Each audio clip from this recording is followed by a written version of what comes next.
headquarters of common sense. Talk Radio. So I'm delighted now to be joined by a former Conservative MP and barrister, Jerry Hayes, to discuss what's going on at the Met. And this is not really very helpful, whatever anybody's views, surely, in terms of consistent government and trying to get to the end of this sorry saga. Jerry, a very good morning to you. Thanks for joining us on Ties Talk. So, do you agree? I mean, it's not been the Met's finest week, has it? And we're left in a bit of a sort of shambolic state where no one knows when this report is going to be published and how much is going to be published, and then how long the police are going to take to produce their own investigations. Well, Richard, this is just another example of Cressida Dick's incompetence and ineptitude.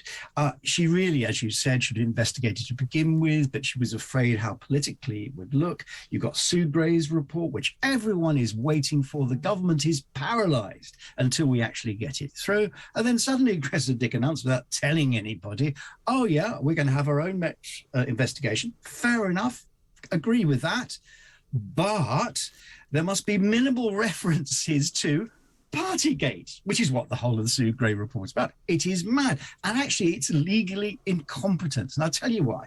They're saying that this will cause prejudice if Sue Gray actually sets out a report saying what was going on. Obviously, certain names should be redacted. Fully understand that. But the essence of the report, what was actually happening, that should go ahead. And they said, well, that could prejudice our investigation. No. Firstly, there are no statutory powers or any powers for the police to tell Sue Gray to redact.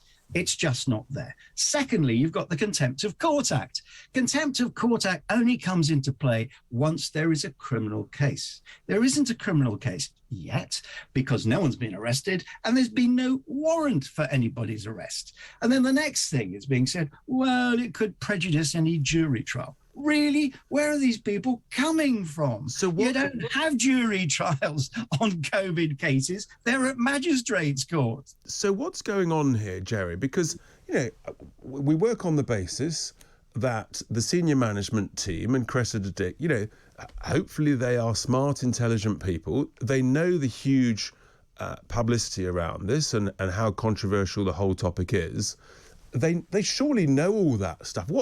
What's in their minds to have sort of changed and flip-flopped and done these U-turns? Or maybe we're wrong. Maybe they are just incompetent.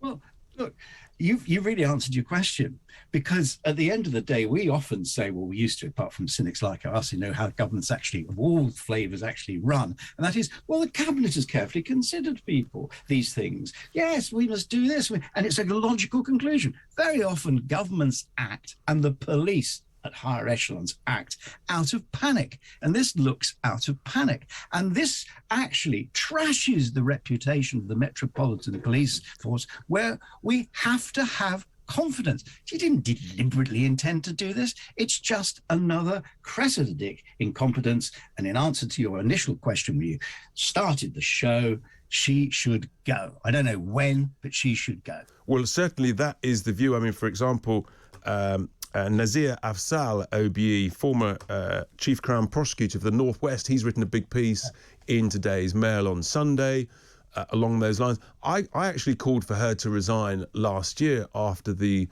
saga of the Sarah Everard vigil. I think that she's consistently shown bad judgment. There was, of course, the huge, I think, shocking report describing the Met Police as institutionally corrupt under Cressida Dick leadership regarding the Daniel Morgan case, which was horrific. And you just wonder why Boris and Priti Patel reappointed Cressida Dick for an extra 2 years extension to her contract. And the only ringing endorsement they could give her was that she was the continuity candidate. Hardly a fantastic shining light, is it? No, she's shot herself in the foot. The real problem here is most people will come to the lazy conclusion that this is an establishment stitch-up. In other words, that Cressida Dick has been lent on. I've seen no evidence, and it's not really been seriously suggested in sensible newspapers that is the case. Again, it's just incompetence, but with such consequences. Sue Gray, I am told, is absolutely infuriated. We all are infuriated. We want to get to the truth, and then backbenchers can decide what to do. Because I'm afraid this Prime Minister, who is, and I'm a Tory, who is rotten to the core, who everything he touches, he corrupts, has got to be held to account. And he's not been held to account at the moment. And in a sense, believe it or not, Joe, I actually have some sympathy with Tory MPs who constantly said for the last 10 days or 2 weeks, we've got to wait for the report in the expectation it was going to be published imminently. And now we've really got no idea. But you touched earlier there, Jerry, about the police panicked. But what's unclear to me is, what was there to panic about? Because there was a lot of criticism, and rightly so, that they never investigated in the first place. And they should have investigated in the first place. I can understand why, because of the various political ramifications. The Met Police have always had a difficult relationship with the Home Secretary, a difficult relationship with any government of the day. And then someone has told Cressida Dick, look, you're going to go in front of the London Assembly and they're going to ask you these questions. What do we do? Well, we must investigate. Good, fair enough, don't disagree. But to say redact, and it has to be most of the report, so it is absolutely meaningless, to prevent a prejudice which cannot possibly exist at the moment, no, that is stupid. And I'm afraid at some stage, not now, because it would look terrible, she's going to have to go. But do you think in reality that they would have the courage to ask her to go before the end of her 2-year contract? I mean, because actually it's not just this, but if the leadership is so able to panic over this issue, then it doesn't really sort of give us confidence for those of us who live in London that it's a well-run force that's capable of properly policing, the whole capital city, of reducing crime, of preventing murders, in particular, for example, the record number of teenagers tragically murdered last year, and catching criminals. And we need that confidence, surely. I entirely agree. And you see, it's a kick in the teeth for all those police officers who work hard, who put themselves in harm's way to protect all of us. And they're now being part of an inverted commas establishment stitch-up. It just looks appalling, and morale must be rock bottom for them. That's why there's going to be some change. However, it's not in the hands of Priti Patel entirely. It's in the hands of Khan. God, those two people making any decision fills me with absolute horror. Well, that's a really interesting point, actually, Jerry. So the decision whether she should stay or go before the end of her contract, is it the Mayor of London who has the final say on that? I'm not entirely sure. The Mayor of London is, if you like, the commissioner for policing. So technically it's his. But I think there has to be input from the Home Secretary. Who knows who the Home Secretary is going to be in a few months' time. This is all a few months down the road. What I hope Cressida Dick will do, I doubt whether she will, is do what the government's doing all the time, do a reverse ferret, let's have a U-turn. Yeah. I want to make absolutely clear, prejudice was totally misunderstood. And when we say we're minimal reference, we don't really mean minimal reference. We mean you can mention everything except for the various names of various people. She does that. It's humiliating, but I suppose it's better than the immediate sack. And you talked about sort of change at the top, and I'm a great believer in change at the top of the Met, because I think it does need new leadership, and it's not just the commissioner, actually. Sorry, it's not just Cressida Dick herself, but actually some of the other senior management. Would you favour, Jerry, bringing in people from outside, for example, senior former military officers, who know how to run divisions, large numbers of people?